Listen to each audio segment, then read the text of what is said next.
बस बाबा जी इन्हें बच्चे मतलब देखता है मासी पाले इन्हें नाल अज क्या हाल है इन्हें नाल पक्खा पुखा लगे है नहीं पक्का है नहीं पर अंदर ही थोड़ी छड्डिया लाइट ही मेरे ख्याल से लाइट ही इन्होंने पिछले साल मीटर लवाया सी आहो वो पिछला भी साल कई सालों से मीटर ही नहीं था और हाल तक पक्खा भी नहीं है भज्या काम है ना नहीं पैसा नहीं पल्ला लाइए का देना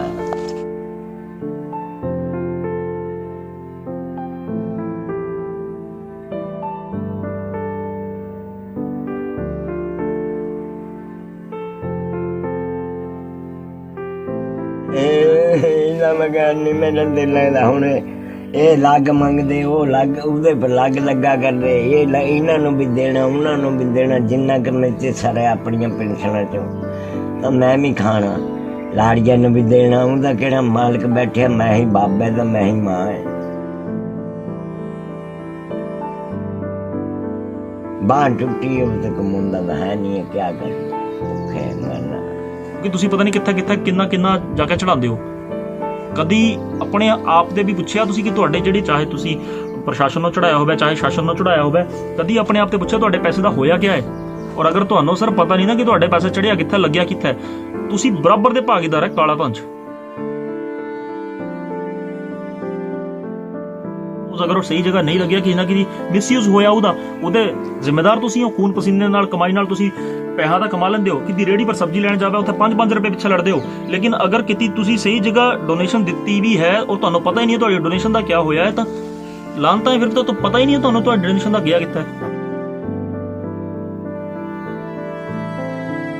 ਇੱਕ ਬੰਦਾ ਪਤਾ ਨਹੀਂ ਜ਼ਿੰਦਗੀ ਨੂੰ ਆਪਣੇ ਮੁੰਡੇ ਪਰ 85 ਸਾਲਾਂ ਦੇ ਢੋਇਆ ਕਰਦਾ ਉਹਦੇ ਪਿੱਛੇ 2-3 ਬੰਦੇ ਹੋਰ ਹੈ ਟੱਬਰ ਹੈ ਹੁਣ ਇਸ 85 ਸਾਲ ਚੋਂ ਕਿਆ ਕਰੇ ਕਿੱਥੇ ਨੂੰ ਜਾਵੇ और सरकार की पेंशन च पूरा गुजारा नहीं हो रहा है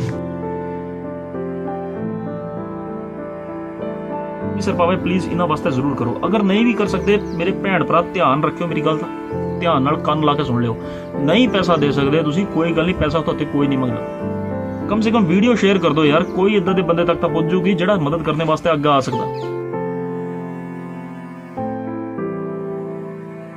बार रोशनी आने के बाद भी मीटर लगने के बाद भी अज भी नहीं रहे समझ नहीं आता क्यों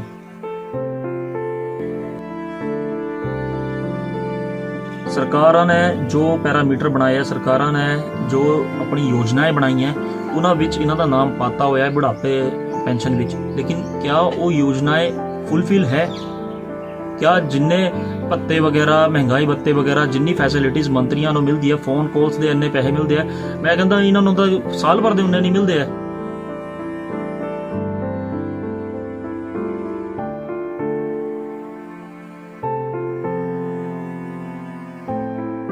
ਅਸੀਂ ਤੁਸੀਂ ਨਹੀਂ ਇਦਾਂ ਦੇ ਪਰਿਵਾਰਾਂ ਨੂੰ ਦੇਖੋਗੇ ਤਾਂ ਲਾਮ ਤਾਂ ਸਾਡੇ ਇਨਸਾਨੀਅਤ ਇਨਸਾਨ ਹੋਣੇ ਪਰ ਇਹ ਤੇ ਖਰੇ ਤਾਂ ਅਸੀਂ ਡੰਗਰ ਹੀ ਪੈਦਾ ਕਰਨ ਦਾ ਸਾਨੂੰ ਭਗਵਾਨ ਉਹੀ ਠੀਕ ਆ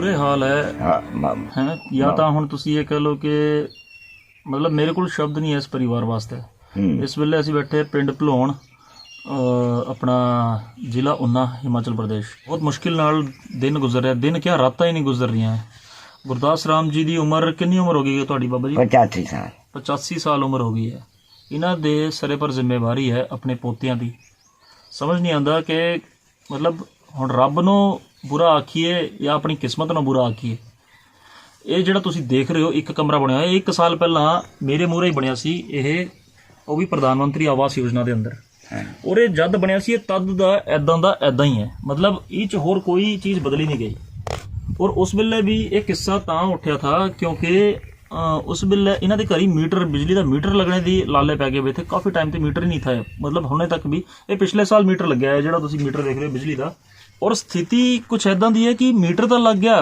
बल्ब तो चलो सस्ता होंदा पुज गया घर तक लेकिन अज तक पक्खा नहीं लग पाया बाबा जी की जो बुढ़ापा पेंशन है वो तो इन्होंने लगी हुई है लेकिन वो पूरी नहीं बैठती वो क्यों पूरी नहीं बैठती मैं तो दसदा है इन्होंने पेंशन लगी है 3 महीने की 4000 पोता एक इस कमरे के अंदर कुंडी ला के बंद किया होया है वो मानसिक रूप से बीमार है वो घर वालियां नूं कुट दिंदा कदी बाबा जी नूं कदी होर घर वालियां नूं कुट दिंदा कोई गल करनी होवे रात बरात में हट जांदा ਕਾਬੂ 'ਚ ਰਹਿੰਦਾ। ਹੁਣ ਦੇਖੋ ਜੀ, ਜਿੱਦਾਂ ਇਹ ਤੁਹਾਨੂੰ ਪਤਾ ਹੀ ਹੈ, ਉਹ ਪੋਤਾ ਹੈ, ਚਾਹੇ ਜਿੱਦਾਂ ਮਰਜ਼ੀ ਦਾ ਹੈ, ਬਾਬਾ ਕਿੱਦਾਂ ਛੱਡ ਦੇਵੇ ਉਹਨੂੰ। ਔਰ ਇੰਨੀ ਬੁਰੀ ਹਾਲਤ ਹੈ ਉਹਦੀ, ਉਹ ਰਾਤ ਥੋੜ੍ਹੇ ਦਿਨ ਪਹਿਲਾਂ ਖੂਹੇ 'ਚ ਡਿੱਗ ਗਿਆ। ਉਹ ਤਾਂ ਕਿਸੇ ਤਰ੍ਹਾਂ ਪਤਾ ਲੱਗ ਗਿਆ ਤਾਂ ਉਹਨੂੰ ਕੱਢ ਲਿਆ, ਨਹੀਂ ਤਾਂ ਇਹਨੇ ਵੀ ਉੱਪਰ ਜਾ ਕੇ ਕਿਆ ਜਵਾਬ ਦੇਣਾ ਥਾ ਮੁੰਡੇ ਨੂੰ ਕਿ ਯਾਰ ਕਿਆ ਹੋਇਆ, ਕਿਆ ਕੀਤਾ ਤੁਸੀਂ ਮੇਰੇ ਮੁੰਡੇ, ਧਿਆਨ ਨਹੀਂ ਰੱਖ ਪਾਏ। ਉਹ ਵਿਚਾਰਾ ਉਹਦੇ ਪਰ ਜਿਹੜੀ ਇਹਨਾਂ ਦੀ ਪੈਨਸ਼ਨ ਹੈ ਉਹ ਪੂਰੀ ਉਸ ਮੁੰਡੇ ਪਰ ਲੱਗ ਜਾਂਦੀ ਹੈ, ਕਦੀ ਕੀਤੀ ਦਿਖਾ ਰਹੇ, ਕਦੀ ਕੀਤੀ ਦਿਖਾ ਰਹੇ। ਔਰ ਕਈ ਲੋਕਾਂ ਨੇ ਤਾਂ ਦੂਏ ਰਾਹੀਂ ਪਾਇਆ ਹੋਇਆ, ਚੇਲੇ ਚਪਾਟਿਆਂ ਦੇ ਰਾਹੀਂ। ਪਰ ਤੁਸੀਂ ਸਾਰੇ ਜਾਣਦੇ ਆ ਯਾਰ ਕਿ ਮਤਲਬ ਜਦ ਪਰਿਵਾਰ 'ਚ ਇੱਕ ਬੰਦਾ ਬਿਸਤਰੇ ਨਾਲ ਲੱਗਿਆ ਹੋਵੇ, ਬਿਮਾਰ ਹੋਵੇ ਨਾ, ਤਾਂ ਸਮਝੋ ਪੂਰਾ ਪਰਿਵਾਰ ਬਿਮਾਰ ਹੈ, ਪੂਰਾ ਪਰਿਵਾਰ ਬਿਸਤਰੇ ਨਾਲ ਲੱਗ ਜਾਂਦਾ। ਔਰ ਮੈਂ ਆਪਣੇ ਆਪ ਨੂੰ ਬੜਾ ਸ਼ਰਮਿੰਦਗੀ ਮਹਿਸੂਸ ਕਰ ਰਿਹਾ। ਇਹ 1 ਸਾਲ ਪਹਿਲਾਂ ਮੇਰੇ ਕੋਲ ਕੇਸ ਆਇਆ था, 1-1.5 ਸਾਲ ਪਹਿਲਾਂ, ਜਿਸਲੇ ਇਸ ਘਰ 'ਚ ਅਸੀਂ ਮੀਟਰ ਲਗਵਾਇਆ था। ਲੇਕਿਨ ਉਹਦੇ ਬਾਅਦ ਮੈਂ ਹੀ ਕੁਛ ਇੱਦਾਂ ਦਾ ਬਿਜ਼ੀ ਹੋਇਆ, ਮੇਰੇ 'ਤੇ ਇਸ ਪਰਿਵਾਰ ਦੀ ਸੂਧ ਲਈ ਨਹੀਂ ਗਈ। ਮੈਂ ਇਸ ਪਰਿਵਾਰ ਦੇ ਬਾਰੇ 'ਚ ਪੁੱਛਿਆ ਨਹੀਂ ਦੁਬਾਰਾ ਤੇ ਮੁੜ ਕੇ। ਔਰ ਅੱਜ ਇਸ ਪਰਿਵਾਰ ਦੀ ਹਾਲਤ ਹੋਰ ਜ਼ਿਆਦਾ ਥੱਲੇ ਲੱਗੀ। ਮੈਂ ਕਿਤੇ ਨਾ ਕਿਤੇ ਆਪਣੇ ਆਪ ਨੂੰ ਵੀ ਜ਼ਿੰਮੇਦਾਰ ਸਮਝਦਾ ਕਿ ਮੈਂ ਕਿਉਂ ਨਹੀਂ ਸਾਨੂੰ ਪਤਾ ਲੱਗੀ ਇਸ ਚੀਜ਼ ਦੇ ਬਾਰੇ। ਪਰ ਚਲੋ, ਬਾਬਾ ਜੀ ਨੇ ਪਤਾ ਨਹੀਂ ਕਿਤੋਂ ਮੇਰਾ ਨੰਬਰ ਟੋਲ ਕੇ ਇੱਕ ਆਪਣੇ ਭਰਾ ਹੈ, ਸੇਵਾਦਾਰ ਹੈ ਇੰਡੀਅਨ ਹੈਲਪਿੰਗ ਹੈਂਡਸ, ਉਹਨਾਂ 'ਤੇ ਗੱਲ ਕਰਵਾਈ। ਔਰ ਬਾਬਾ ਜੀ ਨੇ ਖੁਦ ਫੋਨ ਕੀਤਾ, ਦਾਦੀ ਜੀ ਨੇ ਫੋਨ ਕੀਤਾ, ਫਿਰ ਉਹਨਾਂ ਨੂੰ ਨੰਬਰ ਮਿਲਿਆ, ਤਾਂ ਜਾ ਕੇ ਅਸੀਂ ਅੱਜ ਦੁਬਾਰਾ ਤੋਂ ਇੱਥੇ ਪੁੱਜੇ ਹੈ। ਬਹੁਤ ਬੁਰੀ ਕੰਡੀਸ਼ਨ ਹੈ। ਇਸ ਤੁਸੀਂ ਬਾਹਰ ਸਾਹਮਣੇ ਦੇਖ ਰਹੇ ਹੋ ਜੋ ਸਮਾਨ ਵਿਖਰਿਆ ਪਿਆ, ਚੁੱਲ੍ਹਾ ਉੱਦੀ ਪਿਆ ਹੈ। ਬਾਬਾ ਜੀ ਗੈਸ ਕਨੈਕਸ਼ਨ ਹੈਗਾ ਹੈ? ਹਾਂਜੀ ਹੈ ਤੁਹਾਡੇ ਕੋਲ ਗੈਸ ਕਨੈਕਸ਼ਨ? ਗੈਸ ਹੈ। ਜੋ ਲੈਟਰਿੰਗ ਬਾਥਰੂਮ ਬਣਿਆ ਹੋਇਆ? ਹਾਂਜੀ, ਉਹ ਉੱਪਰ ਛੱਟੇ ਆ ਗਾ। ਇਹ ਹੁਣ ਹਾਂ ਠੀਕ ਹੈ। ਇਹ ਹਾਲਤ ਹੈ ਪਰਿਵਾਰ ਦੀ। ਇਹ ਰੋਜ਼ ਇੱਥੇ ਬਾਹਰ ਹੀ ਸੌਂਦੇ ਆ। ਇਹ ਇੱਦਾਂ ਦਾ ਇੱਦਾਂ ਹੀ ਪਿਆ ਵਾ। ਸਾਲ ਪਹਿਲਾਂ ਵੀ ਇਹ ਬਿਸਤਰਾ ਮੈਂ ਇੱਦਾਂ ਹੀ ਦੇਖਿਆ था, ਅੱਜ ਵੀ ਇੱਦਾਂ ਹੀ ਹੈ। ਮੰਜੇ ਉਹ ਦੇਖੋ ਤੁਸੀਂ ਮੰਜਾ ਦੇਖ ਰਹੇ ਹੋ। ਇਹ ਮੁੰਡੇ ਦੀ ਹਾਲਤ ਇੰਨੀ ਕੁ ਖਰਾਬ ਹੈ, ਉਹਨ ਮੰਜੇ ਤੱਕ ਲੋਹੇ ਦੇ ਮੰਜੇ ਤੱਕ ਭੰਨ ਸਿੱਟੇ, ਮਤਲਬ ਦਿਮਾਗੀ ਰੂਪ ਤੇ ਇੰਨਾ ਜ਼ਿਆਦਾ ਪਰੇਸ਼ਾਨ ਹੈ। ਹੁਣ ਦੂਰ ਪਾਰ ਕੀਤੀ ਲੈ ਗਿਆ ਕਿੱਦਾਂ ਜਾਈਏ? ਇਲਾਜ ਵਾਸਤੇ ਪੈਸੇ ਤਾਂ ਹੋਣ ਕੋਲ, ਆਪਣੇ ਖਾਣੇ ਪੀਣੇ ਦੇ ਲਾਲੇ ਪਏ ਹੋਏ, ਆਪਣੇ ਖਾਣੇ ਪੀਣੇ ਨੂੰ ਦਾਣੇ ਨਹੀਂ ਪੁੱਜ ਪਾ ਰਹੇ ਇੱਥੇ। ਅੱਜ ਉਹਦਾ ਥੈਂਕ ਯੂ ਆਪਣੇ ਨਵੀਨ ਭਰਾ ਦਾ, ਜਿਹੜੇ ਹਰ ਮਹੀਨੇ ਕਿਤੇ ਨਾ ਕਿਤੇ ਰਾਸ਼ਨ ਸਮੱਗਰੀ ਕਈ ਪਰਿਵਾਰਾਂ ਨੂੰ ਦਿੰਦੇ ਆ। ਉਹਨਾਂ ਦੇ ਰਾਹੀਂ ਅੱਜ ਇੱਥੇ ਵੀ ਰਾਸ਼ਨ ਸਮੱਗਰੀ ਪੁੱਜੀ ਹੈ। ਔਰ ਅਸੀਂ ਹੁਣ ਹਰ ਮਹੀਨੇ ਇਸ ਪਰਿਵਾਰ ਨੂੰ ਇੰਡੀਅਨ ਹੈਲਪਿੰਗ ਹੈਂਡ ਦੇ ਥਰੂ ਤੁਹਾਡੇ ਰਾਹੀਂ ਹਰ ਮਹੀਨੇ ਰਾਸ਼ਨ ਜ਼ਰੂਰ ਪੁੱਜੂਗਾ। ਬਾਕੀ ਪ੍ਰੋਬਲਮ ਹੈ ਆਰਥਿਕ ਰੂਪ ਤੇ ਕਾਫੀ ਜ਼ਿਆਦਾ ਦੁਖੀ ਹੈ ਔਰ ਆਰਥਿਕ ਰੂਪ ਤੇ ਬਦਹਾਲ ਹੈ ਪਰਿਵਾਰ। ਮੈਂ ਚਾਹੁੰਦਾ ਕਿ ਇਹਨਾਂ ਦੇ ਜੋ ਪੋਤਾ ਹੈ ਉਹਦਾ ਇਲਾਜ ਕਰਾਣੇ ਵਿੱਚ ਸਾਰੇ ਸਹਿਯੋਗ ਕਰੋ। ਉਹਨੂੰ ਕਿਤੇ ਨਾ ਕਿਤੇ ਐਡਮਿਟ ਕਰਾਉਣਾ ਪੈਣਾ, ਕਿਤੇ ਨਾ ਕਿਤੇ ਬਾਹਰ ਭੇਜਣਾ ਪੈਣਾ ਹੈ ਤਾਂ ਕਿ ਉਹਦਾ ਦਿਮਾਗੀ ਰੂਪ ਤੇ ਇਲਾਜ ਹੋ ਪਾਵੇ। ਬਹੁਤ ਹੀ ਜ਼ਿਆਦਾ ਬੁਰੀ ਕੰਡੀਸ਼ਨ 'ਚ ਹੈ। ਕੁੰਡੇ ਲਾ ਕੇ ਅੰਦਰ ਰੱਖਿਆ ਹੋਇਆ ਹੈ, ਮਾਰ ਕੁੱਟ ਕਰਨਾ ਪੈਂਦਾ ਹੈ। ਹੁਣ ਇਹ ਬਜ਼ੁਰਗ ਬੰਦੇ ਕਿੱਥੇ ਜਾਣ? ਇਸ ਉਮਰ ਵਿੱਚ 85 ਸਾਲ ਦੀ ਉਮਰ 'ਚ ਕਿੱਥੇ ਜਾ ਕੇ ਕਮਾਉਣ? ਬਹੁਤ ਹੈਰਾਨੀ ਦੀ ਗੱਲ ਹੈ। ਜਰਾ ਸੋਚ ਕੇ ਦੇਖੋ ਯਾਰ ਕਿ ਸਪੋਜ਼ ਅਸੀਂ ਦੁਨੀਆ 'ਚ ਨਹੀਂ ਹੈ, ਪਿੱਛੇ ਸਾਡੇ ਮਾਂ ਪਿਓ ਦਾ ਦੇਖਣੇ ਵਾਲਾ ਕੋਈ ਨਾ ਹੋਵੇ ਤਾਂ ਕਿਆ ਹਾਲ ਹੋਵੇ। ਕਹਿੰਦੇ ਨਿਆਣਾ ਔਰ ਸਿਆਣਾ ਇੱਕ ਬਰਾਬਰ ਹੁੰਦੇ ਆ। ਇਹਨਾਂ ਦੋਹਾਂ ਨੂੰ ਸਹਾਰੇ ਦੀ ਜ਼ਰੂਰਤ ਹੁੰਦੀ ਹੈ ਔਰ ਰੱਬ ਨੇ ਤੁਹਾਨੂੰ ਚਲਦਾ ਵਸਦਾ ਰੱਖਿਆ ਹੋਇਆ ਹੈ, ਦੌੜਦਾ ਰੱਖਿਆ ਹੋਇਆ ਹੈ। ਇਸੇ ਕਰਕੇ ਰੱਖਿਆ ਹੋਇਆ ਹੈ ਕਿ ਜੋ ਇੱਦਾਂ ਦੇ ਬੰਦੇ ਆ ਉਹਨਾਂ ਵਾਸਤੇ ਤੁਸੀਂ ਕੁਝ ਕਰੋ। ਜ਼ਿੰਦਗੀ ਜੀਣੇ ਦਾ ਇਹ ਮਕਸਦ ਨਹੀਂ ਹੁੰਦਾ ਹੈ ਕਿ ਸਵੇਰਾ ਉੱਠੋ, ਕਮਾਓ, ਨਿਆਣੇ ਪਾਲੇ, ਸੋ ਜਾਓ। ਇਹ ਕੰਮ ਸਰ ਜਾਨਵਰ ਵੀ ਕਰ ਲੈਂਦੇ ਆ। ਤੁਸੀਂ 84 ਲੱਖ ਦੁਨੀਆ ਆਬਾਦ ਇਨਸਾਨ ਬਣੇ ਹੋ, 84 ਲੱਖ ਇਨਸਾਨ ਬਣੇ ਹੋ। ਇਨਸਾਨੀਅਤ ਦਿਖਾਓ, ਇਨਸਾਨ ਵਰਗਾ ਕੰਮ ਕਰਕੇ ਜਾਓ। ਕਿਸੇ ਵਾਸਤੇ ਕਿਸੇ ਹੋਰ ਨੂੰ ਨਵੀਂ ਜ਼ਿੰਦਗੀ ਦੇ ਕੇ ਜਾਓ। ਜਦ ਤੱਕ ਤੁਸੀਂ ਕਿਸੇ ਹੋਰ ਨੂੰ ਨਵੀਂ ਜ਼ਿੰਦਗੀ ਨਹੀਂ ਦਿਓਗੇ, ਤੁਸੀਂ ਜੀ ਨਹੀਂ ਰਹੇ ਹੋ। ਇਹਦਾ ਮਤਲਬ ਤੁਸੀਂ ਟਾਈਮ ਕੱਟ ਰਹੇ ਹੋ ਇੱਥੇ। ਕਦੀ ਤੁਸੀਂ ਕਿਸੇ ਹੋਰ ਨੂੰ ਨਵੀਂ ਜ਼ਿੰਦਗੀ ਦੇਖੋ, ਕਿਸੇ ਦਾ ਸਾਥ बढ़ा ਕੇ ਦੇਖੋ, ਹੱਥ बढ़ा ਕੇ ਦੇਖੋ। ਉਹਦੇ ਬਾਅਦ ਜਿਸ ਦਿਨ ਪਹਿਲੇ ਦਿਨ ਤੁਹਾਨੂੰ ਦੇਖਿਓ ਤੁਹਾਡੀ ਮਦਦ ਨਾਲ ਅਗਰ ਕੋਈ ਠੀਕ ਹੋ ਜਾਂਦਾ ਹੈ ਜਾਂ ਕੋਈ ਪਰਿਵਾਰ ਸક્ષਮ ਹੋ ਜਾਂਦਾ ਹੈ, ਤਦ ਤੁਸੀਂ ਇਹ ਕਹਿਣਾ ਕਿ ਹਾਂ ਮੇਰੀ ਲਾਈਫ 'ਚ ਮੈਂ ਕੁਝ ਕੀਤਾ ਹੈ, ਮੈਂ ਰੀਅਲ ਲਾਈਫ ਜੀ ਹੈ। ਇਹ ਚੀਜ਼ ਹੁੰਦੀ ਹੈ। ਅੱਜ ਗੁਰਦਾਸ ਰਾਮ ਜੀ ਦਾ ਪਰਿਵਾਰ ਬਿਲਕੁਲ ਥੱਲੇ ਲੱਗਿਆ ਹੋਇਆ ਹੈ। ਹਾਂਜੀ, ਸਰਕਾਰਾਂ ਨੇ ਜੋ ਪੈਰਾਮੀਟਰ ਬਣਾਏ ਹੈ, ਸਰਕਾਰਾਂ ਨੇ ਜੋ ਆਪਣੀ ਯੋਜਨਾएं ਬਣਾਈਆਂ, ਉਹਨਾਂ ਵਿੱਚ ਇਹਨਾਂ ਦਾ ਨਾਮ ਪਾਤਾ ਹੋਇਆ ਹੈ ਬੁਢਾਪੇ ਪੈਨਸ਼ਨ ਵਿੱਚ। ਲੇਕਿਨ ਕਿਆ ਉਹ ਯੋਜਨਾएं ਫੁੱਲਫਿਲ ਹੈ? ਕਿਆ ਜਿੰਨੇ ਭੱਤੇ ਵਗੈਰਾ, ਮਹਿੰਗਾਈ ਭੱਤੇ ਵਗੈਰਾ, ਜਿੰਨੀ ਫੈਸਿਲਿਟੀਜ਼ ਮੰਤਰੀਆਂ ਨੂੰ ਮਿਲਦੀ ਹੈ, ਫੋਨ ਕਾਲਸ ਦੇ ਇੰਨੇ ਪੈਸੇ ਮਿਲਦੇ ਆ, ਮੈਂ ਕਹਿੰਦਾ ਇਹਨਾਂ ਨੂੰ ਤਾਂ ਸਾਲ ਭਰ ਦੇ ਉਨੇ ਨਹੀਂ ਮਿਲਦੇ ਆ। ਇਹਨਾਂ ਦੀ ਇੱਕ ਬਜ਼ੁਰਗ, ਚਾਹੇ ਤੁਸੀਂ ਵਿਧਵਾ ਪੈਨਸ਼ਨ ਲੈ ਲਓ, ਚਾਹੇ ਤੁਸੀਂ ਬਜ਼ੁਰਗ ਪੈਨਸ਼ਨ ਲੈ ਲਓ, ਚਾਹੇ ਹੋਰ ਕਿਸੇ ਹੈਂਡੀਕੈਪ ਪੈਨਸ਼ਨ ਲੈ ਲਓ, ਇਹ ਸਾਰੀ ਪੈਨਸ਼ਨਾਂ ਅਗਰ ਤੁਸੀਂ ਦੇਖੋਗੇ ਨਾ, ਮਹੀਨੇ ਦੀ ਜਿਹੜੀ ਇਹਨਾਂ ਨੂੰ ਮਿਲਦਾ ਹੈ ਉਹ ਫੁੱਲਫਿਲ ਨਹੀਂ ਹੈ। ਇੱਕ ਬੰਦਾ ਪਤਾ ਨਹੀਂ ਜ਼ਿੰਦਗੀ ਨੂੰ ਆਪਣੇ ਮੁੰਡੇ ਪਰ 85 ਸਾਲਾਂ ਦੇ ਢੋਇਆ ਕਰਦਾ, ਉਹਦੇ ਪਿੱਛੇ 2-3 ਬੰਦੇ ਹੋਰ ਹੈ, ਟੱਬਰ ਹੈ। ਹੁਣ ਇਸ 85 ਸਾਲ 'ਚੋਂ ਕਿਆ ਕਰੇ, ਕਿੱਥੇ ਨੂੰ ਜਾਵੇ? ਔਰ ਸਰਕਾਰ ਦੀ ਪੈਨਸ਼ਨ 'ਚ ਪੂਰਾ ਗੁਜ਼ਾਰਾ ਨਹੀਂ ਹੋ ਰਿਹਾ ਹੈ। ਮਕਾਨ ਦਾ ਤਾਂ ਚਲੋ ਛੱਡੋ ਪਰੇ, ਮਕਾਨ ਦਾ ਕੰਮ ਅੱਜ ਨਹੀਂ ਕੱਲ ਹੋ ਜਾਊਗਾ। ਪੱਖਾ ਹੈ ਨਹੀਂ ਸਾਲ ਤੇ, ਇਹ ਨਹੀਂ ਪੱਖੇ ਦੀ ਇੱਛਾ ਨਹੀਂ ਜ਼ਾਹਿਰ ਕੀਤੀ, ਕੋਈ ਗੱਲ ਨਹੀਂ ਹੈ। ਲੇਕਿਨ ਜੋ ਅੰਦਰ ਕੰਡੀਸ਼ਨ ਹੈ, ਪਰਿਵਾਰ ਦੀ ਕੰਡੀਸ਼ਨ ਹੈ, ਬਦਹਾਲ ਮੁੰਡਾ ਲੱਗਿਆ ਹੋਇਆ ਇਸ ਵੇਲੇ, ਦਿਮਾਗੀ ਰੂਪ ਤੇ ਤੰਗ ਹੈ, ਔਰ ਉੱਪਰ ਤੇ ਉਹ ਆਪ ਤਾਂ ਤੰਗ ਹੈ ਹੀ ਹੈ, ਪੂਰੇ ਪਰਿਵਾਰ ਨੂੰ ਤੰਗ ਕੀਤਾ ਹੋਇਆ ਹੈ। ਕਦੀ ਕਿਸੇ ਨੂੰ ਕੁੱਟ ਦਿੰਦਾ, ਕਦੀ ਕਿਸੇ ਨੂੰ ਕੁੱਟ ਦਿੰਦਾ, ਕਿਸੇ ਦੇ ਹੱਥ ਪੈਰ ਤੋੜ ਦੇਵੇ। ਕਿਆ ਕਰਾ ਲਵੇ ਬੰਦਾ, ਇਹ ਸੋਚੋ ਤੁਸੀਂ। ਸੁੱਧ ਲੈਣੇ ਵਾਲਾ ਕੋਈ ਨਹੀਂ ਹੈ ਇੱਥੇ। ਔਰ ਅਗਰ ਤੁਸੀਂ ਨਹੀਂ ਇੱਦਾਂ ਦੇ ਪਰਿਵਾਰਾਂ ਨੂੰ ਦੇਖੋਗੇ ਤਾਂ ਲਾਹਨਤ ਤਾਂ ਸਾਡੇ ਇਨਸਾਨੀਅਤ ਇਨਸਾਨ ਹੋਣੇ ਪਰ। ਇਹ ਤਾਂ ਖਰੇ ਤਾਂ ਅਸੀਂ ਡੰਗਰ ਹੀ ਪੈਦਾ ਕਰ ਦਿੰਦਾ ਸਾਨੂੰ ਭਗਵਾਨ, ਉਹੀ ਠੀਕ ਥਾ।